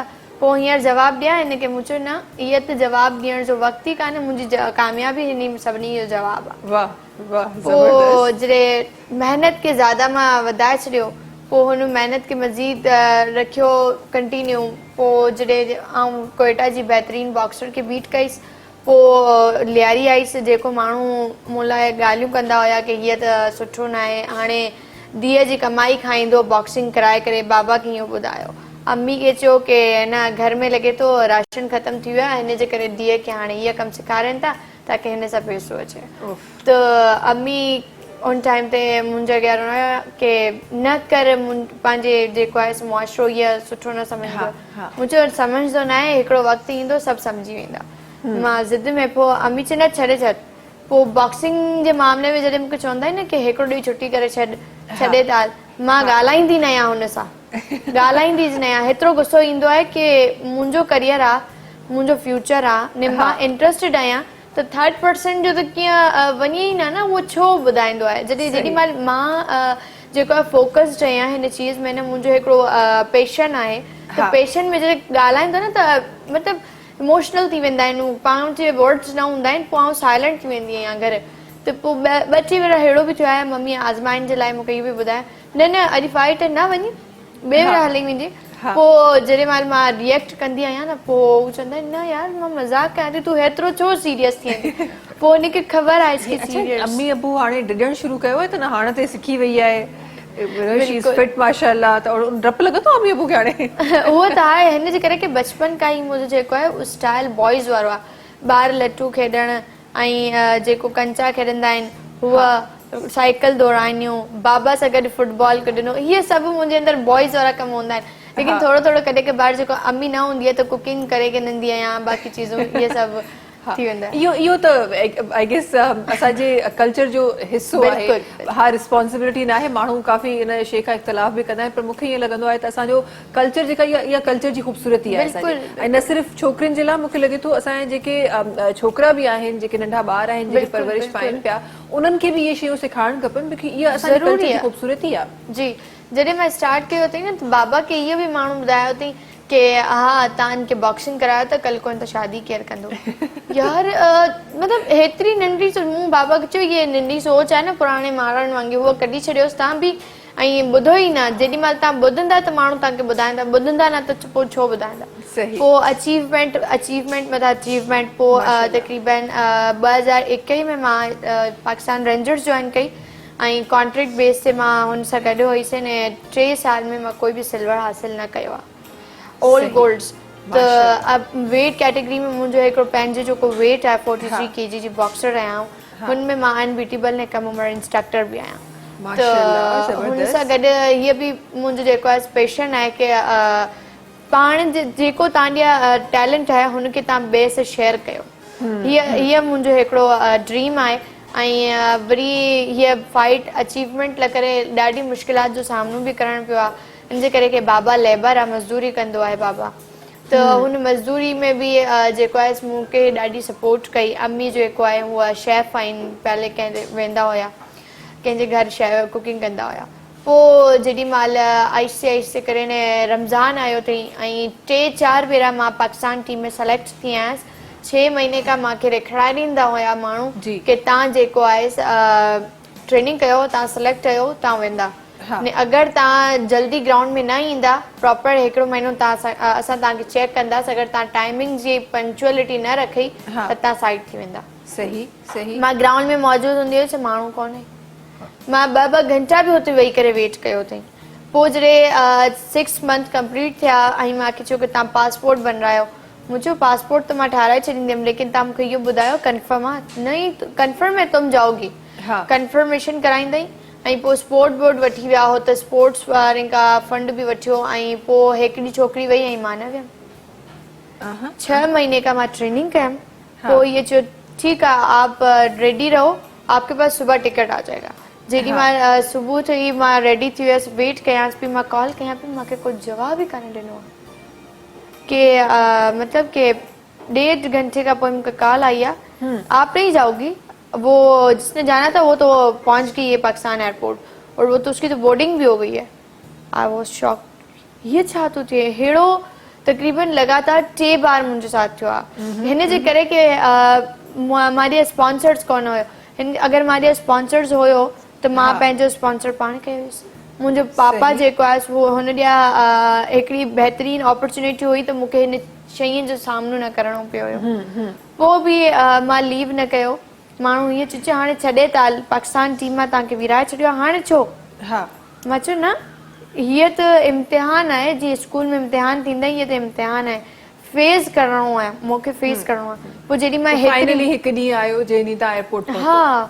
हिकिड़ो ॾींहुं आयो जॾहिं रमज़ान में पहली त मां प्रोफेशनल जो ट्रायल ॾिनी हुयमि पाकिस्तान में इस्लामाबाद सखर लाड़काना ऐं लाहौर हिन 4 छोकिरियुनि खे मां ट्रायल में हरायो पंहिंजी जगह बनाई पोइ थाईलैंड में मूंखे इन्विटेशन लेटर आयो कि आपको इनवाइट किया जाता है कि आप थाईलैंड में आके बॉक्सिंग के लिए पोइ हुन फाइट में जेको अनफॉर्चुनेटली हीअ मसइलो हुयो कि तव्हांखे पंहिंजो स्पॉन्सर पाण ॻोल्हणो आहे रमज़ान में रोज़े में मां स्पॉन्सर्स ॻोल्हियो आहे कंपनी वटि वञी करे मां उनखे यकीन दिलानी ॾिराई आहे कि मां तव्हांखे गोल्ड ॾींदमि सिर्फ़ु तव्हां स्पॉन्सर कयो लेकिन न कई का बि न कई कोई स्पॉन्सर कोन मिलियो न मिलियो दी ऑफ दी एंड जॾहिं 15 ॾींहं बचिया हुया पोइ वज़ीर आला सिंध जो मामले ख़ुसूसिया स्पेशल असिस्टेंट हुसैन असलम भट्टी हुनजी वीडियो हलई पे न, उहा माहीगीर जो सरदार बि आहे। हाँ। त हुनजी स्टोरीज हलनि हुयूं, मां हुनखे कमेंट कयो अथई कि मैं आलिया सोमरोड, मेरा ताल्लुक यहाँ से। टिकटॉक ते कमेंट कयो त हुन मूंखे 2 ॾींहं में रीच कयो ऐं पंहिंजे पर्सनल अखराज आत्मानी मुंहिंजो जेको आहे तमामु फाइनेंशियली सपोर्ट कई। पोइ ज़बरदस्त। अल्हम्दुलिल्लाह स्पोर्ट्स मिनिस्टर बि सपोर्ट कई, वीडियोज़ वग़ैरह ॾिसी करे हुन पाण बि घुरायो ऐं मुंहिंजी हाँ। टिकट वग़ैरह उहा बि कई। ज़बरदस्त। पोइ हुन खां बाद जॾहिं मां अचीवमेंट हासिल कयो अथई त पोइ त माशाल्लाह सिंध गवर्नमेंट ॾाढी सपोर्ट कई आहे ऐं 8 अगस्त जो मुंहिंजो फाइट आहे इंडियन बॉक्सर सां ऐं इंशाल्लाह अगरि आवाम जी दुआऊं हूंदियूं त ज़रूरु इंशाल्लाह ज़रूरु। ऐं जेको पैशन मूंखे तव्हांजे अंदरि नज़र अचे पियो, मूंखे लॻे थो ही वारी फाइट बि जेका हिन वक़्त जी ज़रूरत आहे। ऐं असां हूअं नॉर्मली असां वटि हिकु जॾहिं तव्हां स्पोर्ट्स जी ॻाल्हि कंदा आहियो त असांजो फोकस सिर्फ़ु क्रिकेट ते हूंदो आहे, पर असां वटि ॿियूं अहिड़ा स्पोर्ट्स बि आहिनि जेके ॾाढो ज़बरदस्त तरीक़े सां कमु करे रहिया आहिनि। ऐं बेसिकली आलिया खे घुराइण जो मक़सदु इहो त ही आलिया सुमरो हिकु नालो आहे। अहिड़ियूं खोड़ सारियूं असांजूं न्याणियूं आहिनि जेके शायदि घरनि में हूंदियूं ऐं शायदि उन पहिरें स्टेप ते ही वो स्टेप अॻियां कोन खणी सघंदियूं हूंदियूं त जीअं तव्हांजे फेस खे कुझु थी वेंदो, जेको फर्स्ट आंसर तव्हां वटि आयो आहे त उहे किथे न किथे पोयां रहिजी वेंदियूं आहिनि। सो ही उहे एग्ज़ाम्पल आहिनि जेके तव्हांखे इंस्पायर करे सघनि थियूं। ऐं सुभाणे थी सघे थो अॼु आलिया हिकु स्टार आहे, सुभाणे अहिड़ा खोड़ सारा स्टार्स हुजनि जेके सिंध जे आसमान ते जेके आहिनि उहे जगमगाइनि ऐं सिंध जो नालो रोशन कनि, पाकिस्तान जो नालो रोशन कनि। IT तरफ़ अचूं था ऐं तारिक साहब थोरो सो मां इहो बिकॉज़ ही टॉपिक बि ॾाढो इम्पॉर्टेंट आहे। जॾहिं बि तव्हां IT जी ॻाल्हि कंदा आहियो, इम्पॉर्टेंट बिकॉज़ वक़्त जी ज़रूरत आहे। दुनिया हिन वक़्तु टेक्नोलॉजी खे ज़ाहिरा अपनाए चुकी आहे। असां बि आहिस्ता आहिस्ता अल्हम्दुलिल्लाह अॻियां वधी रहिया आहियूं। कुझु रीसेंट टेक्नोलॉजी में एडवांसमेंट जेके आहिनि उन्हनि जे हवाले सां ॻाल्हाइणु चाहींदमि, जेके असांजे न सिर्फ़ु एजुकेशन सेक्टर में, असांजो जेको ॿियो कॉर्पोरेट सेक्टर आहे उन में बि अची रहियूं आहिनि। असल में अॼुकल्ह जेको AI जो दौर आहे, AI में तव्हां ChatGPT ॿुधो हूंदो, पर उन खां अलावा घणा ई सॉफ्टवेयर आहिनि। हाणे डीप सीक चाइना मां ठहियो आहे, उहो बि तमामु सुठो सॉफ्टवेयर आहे। असल में हाणे असांखे थोरो तालीम जो जेको पढ़ाइण जो तरीक़ो आहे उहो मुख़्तलिफ़ करणो पवंदो। सही। अॻे असां जेको पढ़ाईंदा हुआसीं त ही तव्हां सम्झो, हिनखे यादि कयो ऐं रीप्रोड्यूस कयो त तव्हांखे असां मार्कूं ॾींदासीं। इहो तरीक़ो तमामु ओल्ड फैशन तरीक़ो आहे। तव्हां उन ॻाल्हि खे सम्झो। हाणे हर शइ अवेलेबल आहे, यानी क्लिक अवे आहे। तव्हां हिकिड़ो सुठो प्रॉम्प्ट ॾींदव, तव्हांखे जवाबु मिली वेंदो। असां कुझु 2 टे ईअं अॻु में कुझु केसिस पकड़िया जेके मोबाइल यूज़ कंदे, यानी सुवाल खे उन्हनि छा कयो, स्कैन करे ॿारनि AI तव्हांजो आहे व्हाट्सएप ते मेटा, हुनखे ॾिननि त तूं असांखे जवाबु ठाहे ॾे। त हाणे ॿार ज़ाहिर ॻाल्हि आहे उहो ट्रेडिशनल तरीक़नि खे ॾिसंदो त उहो आराम सां उन्हनि जो सॉल्यूशन मौजूदु आहे। हाणे हिकिड़ो त टेक्नोलॉजी ॾिसो था, टेक्नोलॉजी में 2 ॻाल्हियूं आहिनि। हिकिड़ो तरक़ी पई थिए त हाणे असांखे जेको लिटरेचर रिव्यू कंदो हुउसि मां, जंहिंमें मूंखे 2 टे महीना लॻंदा, मां 400-500 पेपर पढ़ंदो हुउसि, सम्झंदो हुउसि, हुन में कंदो हुउसि। हाणे उहो विदिन 2 मिनट्स थी सघे थो। मां हिकिड़ो सुठो प्रॉम्प्ट ॾियां ऐं मूंखे उनजो जवाबु मिली वञे, जेको मां 2 मिनट जो कमु हाणे 2 मिंटनि में थियण लॻो आहे। पर ऑन दी अदर हैंड वरी डिसेप्शन बि थिए पई। हा, डिसेप्शन ईअं बि थिए त कुझु वीडियो अचनि पियूं जंहिंमें उहे असुल वीडियो न आहिनि, उहे मतिलबु यानी फेक वीडियोज़ आहिनि।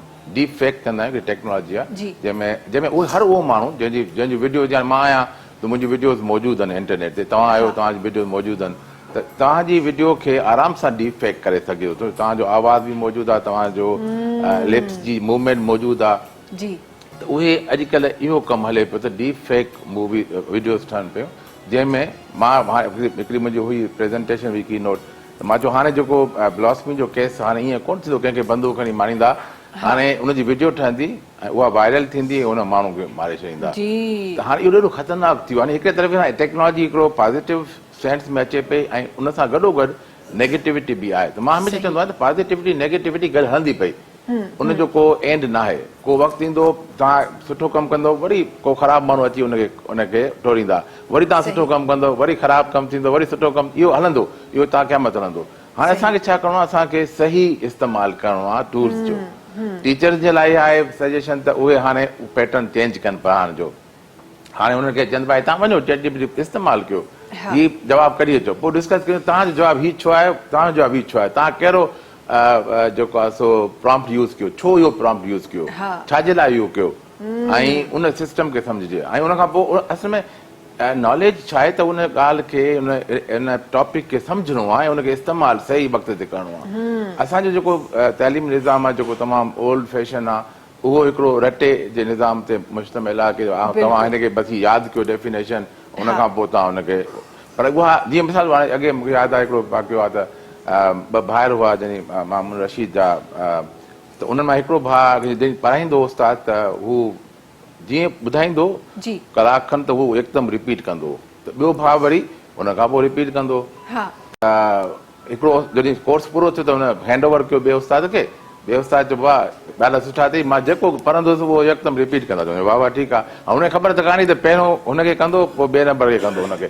हुन पंहिंजो सबक़ु ॾिनो हाणे ॿिए खे चए थो हुन चयो न मूंखे यादि करे पहिरियों हिन खां चओ त माना हिकिड़ो इंसानु हिकु दफ़ो ॿुधी हुनखे यादि करे वेंदो ॿियो इंसान हुनजो भाउ ॿ दफ़ा ॿुधी यादि कंदो इहो निज़ाम असांजो शुरू खां हले पियो यादि करणु का यानी हिकिड़ो को आर्ट न आहे सही असां बि क़ुर पाक यादि करे छॾियो आहे हाफ़िज़ थी आहे पर हुनखे हुनजो स्पिरिट छा आहे हुनजी सम्झणो आहे हुनखे सही वक़्त ते इस्तेमालु करिणो आहे मां हमेशह एग्ज़ाम्पल ॾींदो आहियां हज़रत उमर जे ज़माने में जॾहिं कहत थियो त साईं जन हथ कटण जी सज़ा मुनक़त कई त भाई हीअ हाणे सूरताल कान्हे त छो कान्हे त भाई कहत आहे हाणे हर वाइट कॉलर माण्हू बि हाणे चोरी कंदो पंहिंजे पाण खे सर्वाइव करण लाइ पर हाणे ॾिसूं था त अगरि साईं जन हिन ज़माने में हुजनि त साईं जन ते बि जेको आहे फतवा जारी थी वञे त तव्हां उहे असां बि सगोरनि जिन आम शासन खे ॾिठो उन क़ुर जॾहिं नाज़िल थियो त उन्हनि उनखे सम्झो स्पिरिट सम्झी असां जेको नॉलेज जेको बि पढ़ूं था भली फिज़िक्स आहे केमिस्ट्री आहे बीबी आहे कंप्यूटर साइंस आहे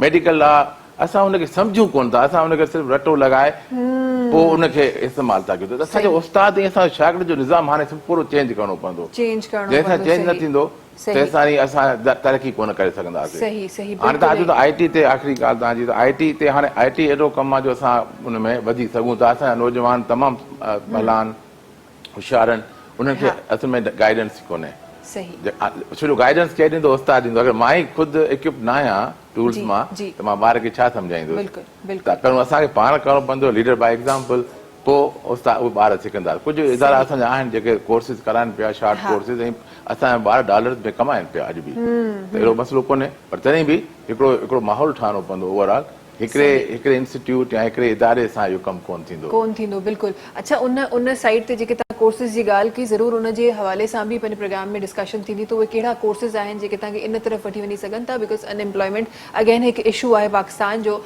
सिंध जे ॿाहिराड़ी जे ॿार जो ऐं सिंध जे ॿाहिराड़ी जा जेके ॿार आहिनि उहे असां जेके ॾिठा आहिनि उहे इलाही शार्प माइंडेड आहिनि स्ट्रॉन्ग माइंडेड आहिनि उहे जल्दी शयूं कैच कंदा आहिनि जेके असांखे डिफरेंट सर्वेस में असांखे नज़र बि आयो आहे त उन्हनि कोर्सिस जे हवाले सां ज़रूरु तव्हां खां ॼाणण जी कोशिशि कंदासीं पर जल्दी सां हिकु ब्रेक जी तरफ़ वञिणो आहे नाज़रीन वक़्तु आहे ब्रेक जो तव्हां सां मुलाक़ात कयूं था नंढी कमर्शियल ब्रेक खां पोइ सलाम सिंध सलाम सिंध सलाम सिंध सलाम सिंध सलाम सिंध सलाम सिंध वेलकम बैक अच्छा जी प्रोग्राम में असां त ॻाल्हियुनि में किथे मशगूल हुआसीं शोभी भाई कहाँ चले गए थे आप क्या सोच रहे थे आप क्या करना चाह रहे थे आप जिंदगी में शोभी भाई कुछ याद आ रहा था और याद आते आते एक शेर भी याद आ गया बीच में ओहो हो शायरों के सामने शेर की बात कर रहे हैं आप शोभी सवाल के नहीं मतलब वो अशार वाला शेर अशार वाला शेर हमने कौन सा कहा था तारिक हम कहाँ शेर अशारी होते हैं हाँ ये सच बात है कल हम जिस महफिल में थे लेकिन उसमें अदीब शायर बहुत थे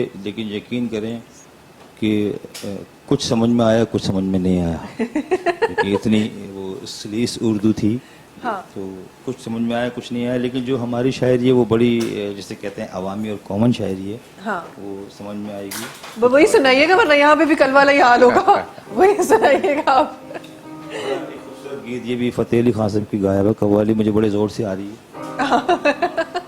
आए भाई मूड में आ गए शोभी भाई जी खिज़ां के दौर में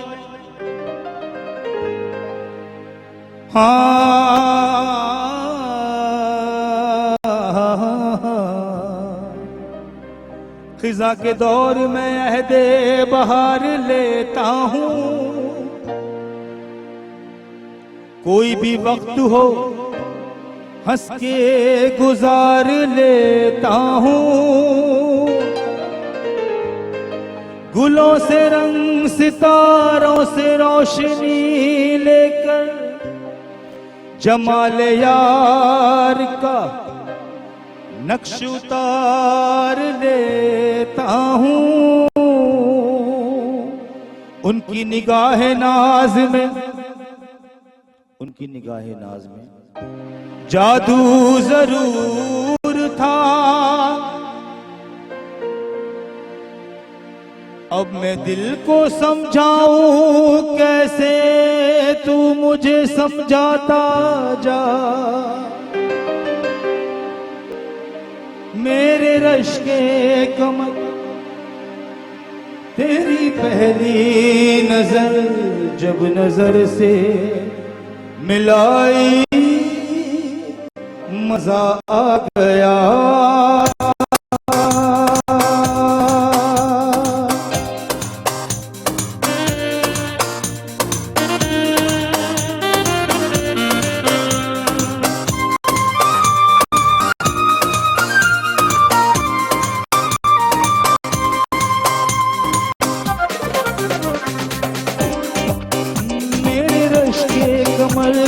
पहली नजर जब नजर से मिलाई, मजा आ गया। फर्क सी गिर गई,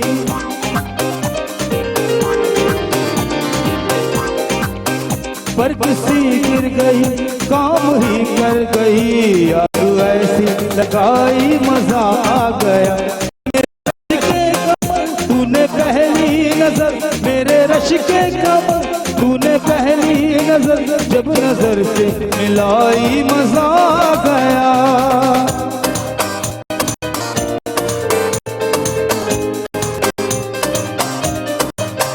फर्क सी गिर गई, फर्क सी गिर गई, काम ही कर गई। आग ऐसी लगाई, मजा आ गया। मेरे रश के कमर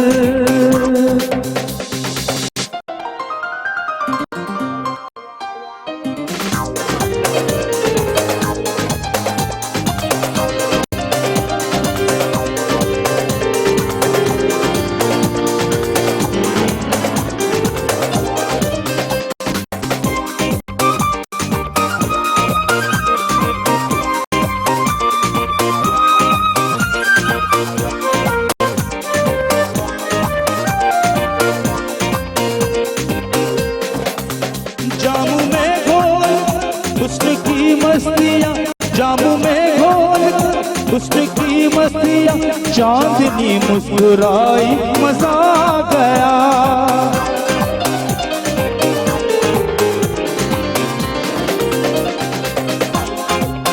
जामू में घोल कर हुस्न की मस्तियाँ, चांदनी मुस्कुराई, मजा आ गया। चांद के साए में,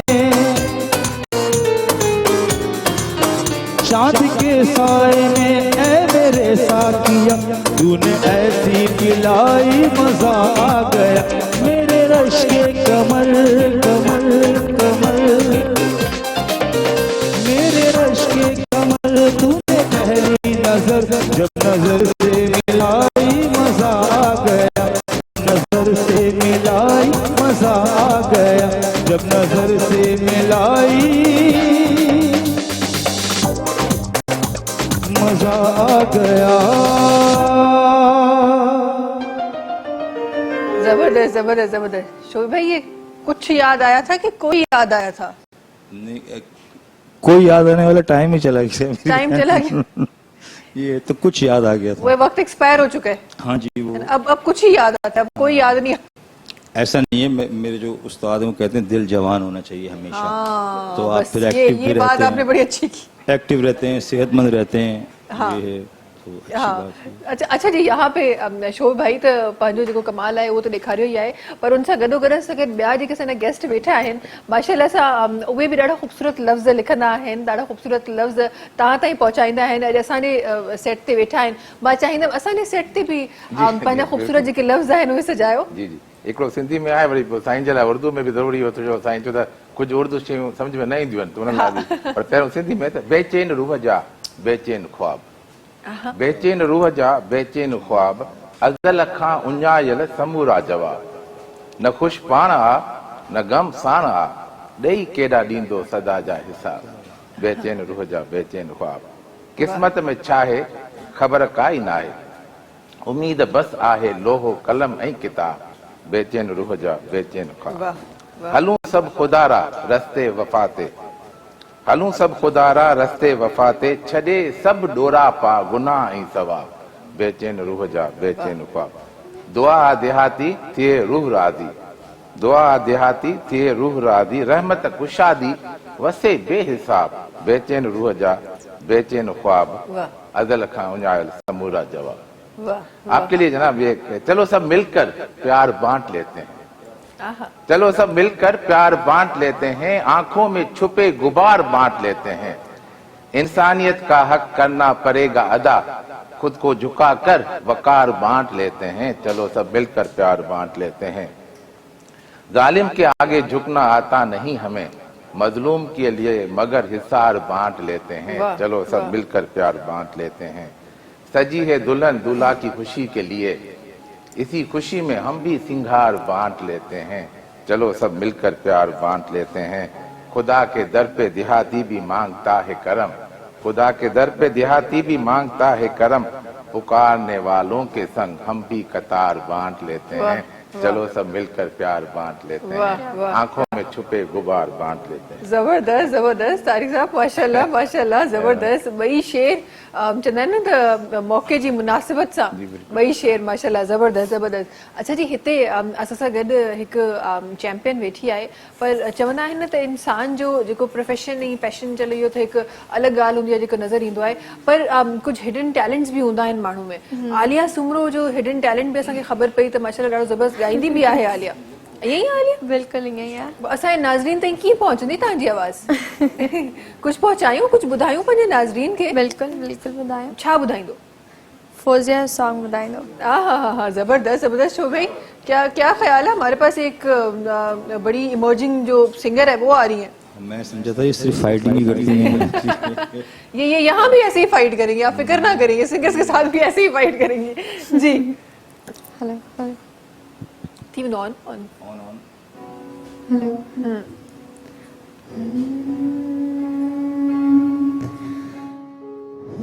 जुगालियों सारी दे,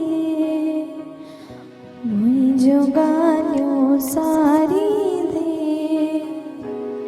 मुझे मोहे खां पोए मिठड़ा, मुझे जुगालियों सारी दे।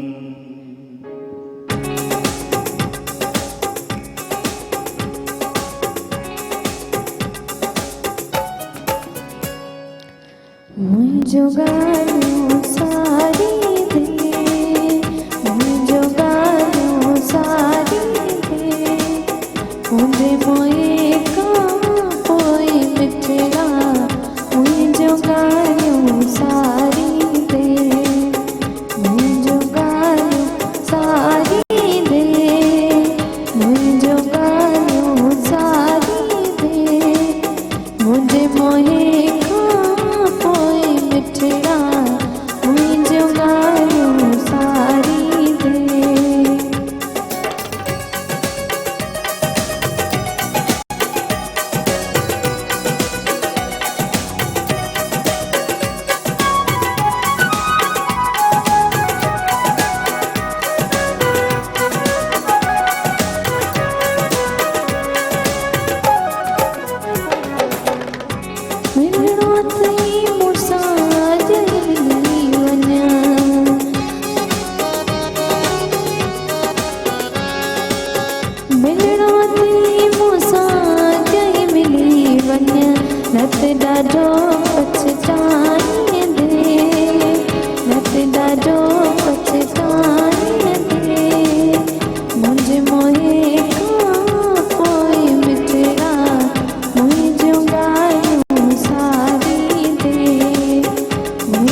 आई एम लिटरली शॉक माशाल्लाह से माशाल्लाह हिनन चयो मूंखे सिर्फ गुनगुनाइण ईंदो आहे बट शोभी भाई ये टेक्निकल बंदा ही समझ सकता है जिस तरह से इन्होंने आवाज दी है और फिर जो इनके पिकअप पॉइंट्स थे तव्हां त प्रोफेशनल सिंगर वांगुरु पिया ॻायो इहो राज़ मूंखे ॿुधणो हुयो कॾहिं खां पिया ॻायो तव्हां मां ईअं ई ॻाईंदी आहियां जेॾी महिल घर में कोई बि महिमान ईंदो आहे न ख़ासि कर गांव जा महिमान ईंदा आहिनि न त बाबा सिर्फ़ु इहो ॿुधाईंदा आहिनि की सेकेंड फौजिया असांजा मौजूदु आहे पोइ हुन कचेरी करे असां वेंदा आहियूं ऐं मां बेसिकली इलाही इंट्रस्टेड आहियां फौजिया जे हर सॉन्ग खे मां ॿुधंदी आहियां जेको सॉन्ग आहे तोखे विसारण लाइ ज़ानी उहा बि ॿुधंदी आहियां मतिलबु की सॉन्ग ऐं फौजिया जा ई ॿुधंदी आहियां ऐं बाक़ी इहा आहे की माण्हू इहे चवंदा आहिनि की तूं जेको आहे न्यू जनरेशन जी जेको छोकिरी आहिनि तूं छो इहा ॿुधंदी आहीं मुंहिंजो इहा बाबा वटां कनेक्शन आयो अथई न बाबा सां ज़्यादा कनेक्ट आहियां बाबा खे ॾिसंदी आहियां बचपन खां उहो ॿुधंदा आहिनि तारीख़ साहब तव्हां सही पिया चयो ॿार जेको ॾिसंदा आहिनि उहो ई सिखंदा आहिनि पर कॾहिं ॻाइण जो कॾहिं कंहिं सां प्रैक्टिस गॾु कोन कई कॾहिं म्यूज़िशियन सां गॾु वेही करे ॻायो कोन्हे म्यूज़िक सां गॾु वेही ॻायो आहे ईअं ईद में ई मां ॻायो आहे उहा CM साहब जेको आहे मूंखे स्पेशली इंडियन बॉक्सर जे लाइ जेको स्पॉन्सरशिप ॾिनी अथई जी जी हुन ॾींहुं मां वीह करे ने पीपल्स पार्टी जो सॉन्ग ॻायो पिया ऐं साम्हूं असांजे बिल्कुलु साम्हूं मास्टर अयाज़ अली रहंदो आहे न हुन जा जेको आहे भाइटा आहिनि उहो बि ईअं ॻाईंदा हूंदा आहिनि त मां ईअं ई वेठी हुअसि अचे कचेरी कयूं था अचो अचो पाण ईअं टाइम पास कयूं टाइम पास जे चक्कर में हुन मुंहिंजी रिकॉर्डिंग करे छॾी मूंखे ख़बर ई कान्हे 2 ॾींहं बाद हुन मूंखे सेंड कयो अथई इन जे करे की बलोची मूंखे फुल ईंदी आहे त उहा जेको PP जो सॉन्ग आहे न दिलां तीर विझा त हुन मां ॻायो अथई हुन मूंखे रिकॉर्डिंग वॉइस विझी मूंखे जॾहिं मोकिलियईं मुंहिंजो यार हीअ छा आहे जॾहिं मां ॿुधो अथई मुंहिंजो हा इहो त मुंहिंजो ई साउंड आहे असांखे ख़बर बि कोन्हे असां एॾो सुठो ॻाईंदा आहियूं बट एक्चुअली तव्हांजो मूंखे लॻे थो त अगरि तव्हांजो शौक़ु आहे त करियर इन साइड बि मूंखे नज़र अचे पियो ब्राइट करियर नज़र पियो अचे न तारीख़ साहब मूंखे लॻे पियो अॻियां इरादो आहे सोचण जो करण जो बेसिकली इहा आहे की उहा इंट्रस्ट ज़्यादातर बॉक्सिंग में आहे बाक़ी इहा आहे की कॾहिं कबार मूड ख़राबु हूंदो आहे त पिण खे ओके करण लाइ पाण गुनगुनाईंदी आहे पंहिंजो मूड पाण ई सही करण जे लाइ अच्छा जी असां गॾु वकील साहिबा बि असां सां गॾु तशरीफ़ फरमा है उन्हनि जी तरफ़ भी मां वञणु चाहियां थी क्या सोचा है जिंदगी में क्या कुछ नहीं हुआ ये किसी फायदे का नहीं निकला ये क्या सोचा है वकालत के अलावा कौन सा ऐसा टैलेंट है जो आपके पास है कौन सा टैलेंट है बस जैसे सब गुनगुनाती हूँ लेकिन मुझे पसंद है सॉन्ग थोड़े से ना लिंग्विस्टिक जैसे अलग अलग जबानों के अली जफर गाता है आजकल या गिलगित के सॉन्ग्स होते हैं बहुत शौक से सुनती हूँ मैं कौन सा याद आ रहा है अभी थोड़ा सा फख्रे पाकिस्तान हाँ जबरदस्त सुना दे फिर हमारे व्यूवर्स को हमारे व्यूवर्स सुन रहे हैं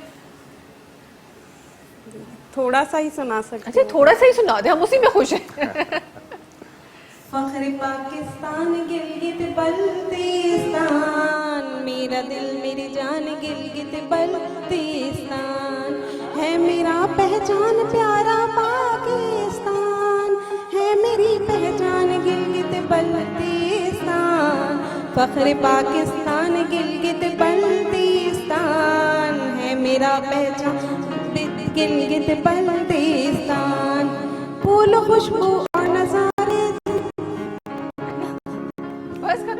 मुश्किल है ना ये लिरिक्स याद नहीं आ रहे हाँ वो हमें वो मिले भी नहीं हमें वो हमने कोशिश की थी लेकिन हमें ऑनलाइन मिले भी नहीं लेकिन जी हर जगह ते इहो ज़रूर थींदो आहे त तव्हां जे अंदरि चवंदा आहिनि त हिकु सिंगर जेको आहे उहो किथे न किथे लिकियलु हूंदो आहे असां शाइरी में छो जान छॾाई असां शाइरी में छो जान छॾाई मां नात शरीफ़ पढ़ंदो आहियां घणो करे उहा बि यानी जीअं तरीक़े सां नात हूंदी आहे उहा पढ़ंदो बाक़ी मां गाननि जो कमु कोन्हे हा इंजॉय कंदो आहियां ॿुधंदो आहियां सही अच्छा पर मूंखे ईअं लॻंदो आहे त तव्हां जॾहिं तव्हां वटि कुझु ज़िंदगी जा कुझु कॉर्नर्स अहिड़ा हूंदा आहिनि जेके किथे न किथे तव्हां सां गॾु लिकियलु हूंदा आहिनि किथे न किथे उहो तव्हांजे अंदरि समायल हूंदा आहिनि पर तव्हांखे उहा ज़ाहिरा तव्हांखे उहे ओॾी महिल उहे नज़र न ईंदा आहिनि जेसि ताईं उहे शाइन न कनि सो नात शरीफ़ पढ़णु या असांजे जीअं जंहिं तरीक़े सां माशाल्लाह ॾाढी ज़बरदस्त सां चैंपियन गुनगुनाए रही आहे असांजे वकील जेका आहे उहा गुनगुनाए रही आहे हे बिल्कुलु डिफरेंट हिकु सेक्टर आहे जेको हिननि जो असांखे साम्हूं नज़र आयो आहे अच्छा जी प्रोग्राम में इंशाल्लाह प्रोग्राम में हिकु ब्रेक अञा बि बाक़ी आहे अञा बि ॻाल्हियूं बाक़ी आहिनि इंशाल्लाह उन ते कुझु शयुनि ते डिस्कस करण बि अञा बाक़ी आहे पर जल्दी सां हिकु ब्रेक जी तरफ़ वञिणो आहे असांखे नाज़रीन वक़्तु आहे ब्रेक जो तव्हां सां मुलाक़ात कयूं था नंढी कमर्शियल ब्रेक खां पोइ सलाम सिंध सलाम सिंध सलाम सिंध सलाम सिंध सलाम सिंध सलाम सिंध वेलकम बैक। अच्छा जी, प्रोग्राम जे इख्तिताम की तरफ आहियूं। असां ई मां चाहियां थी त कुझु उहे ॻाल्हियूं शामिल करे सघां जेके इलाही इंपॉर्टेंट आहिनि शामिल करण जे लाइ। तबसुम साहिबा, तव्हांजी तरफ अचणु चाहींदमि और कुछ बात हो रही थी कि कुछ लोग जो है वो लोग भी कंप्लेन कर सकते हैं जिनको आर्टिफिशियली तौर पे या गलत तरीके से लोग मेंटली इल साबित करने की कोशिश करते हैं। ज़रा सा उसके बारे में मैं चाहती हूँ ज़रूर शामिल हो जाए कुछ अल्फाज। बिल्कुल, मैं बहुत मुख्तसर बताऊंगी इसके लिए।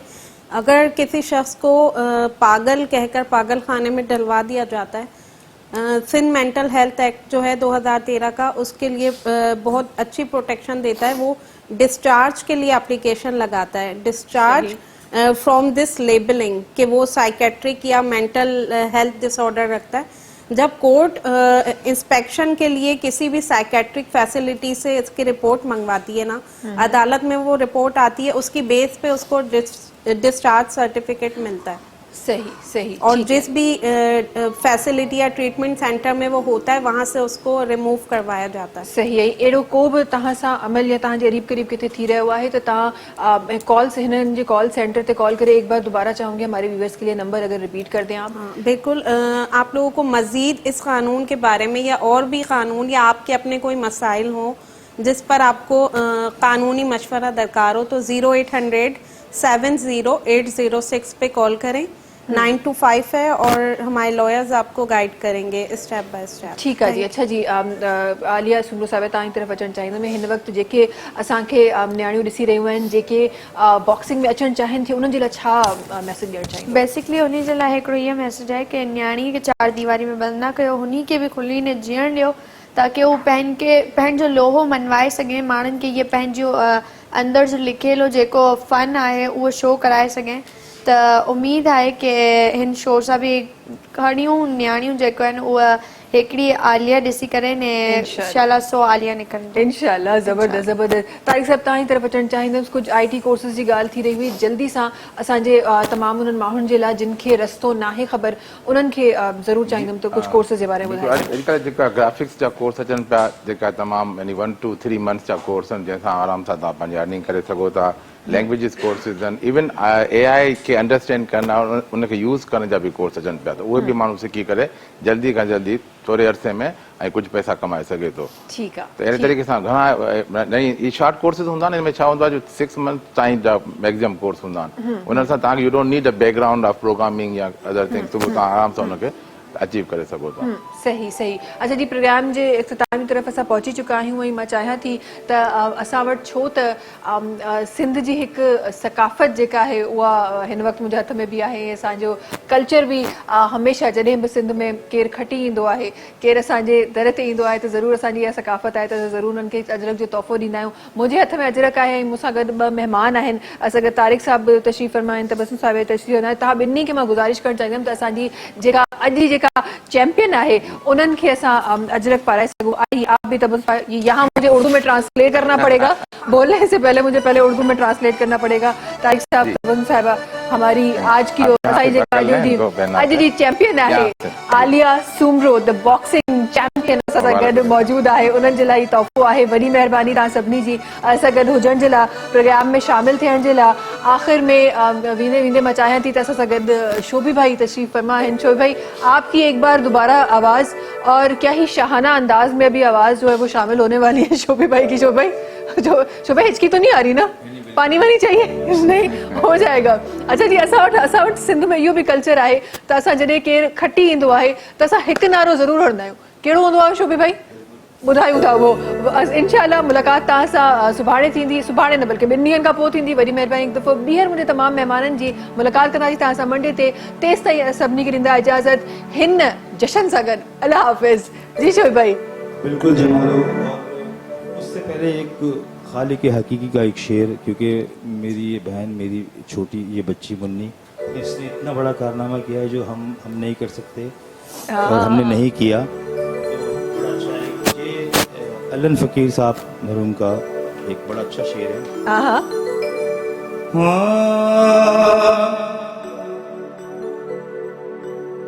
गहराई में जितना भी जाऊं तुझको पास में उतना ही पाऊं तेरी आंखों में डूब के, तेरी आंखों में जो भी डूब गया उसे दुनिया की लहरों से डरना क्या, तेरे इश्क में जो भी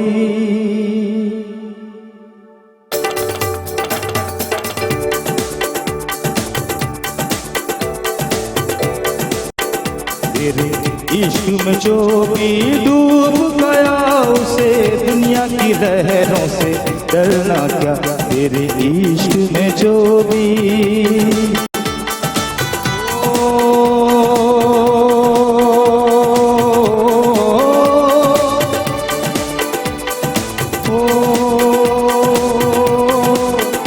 अज कटी आयो खैर सा, अज कटी आयो खैर सा, अज शक्कर वाले पुल का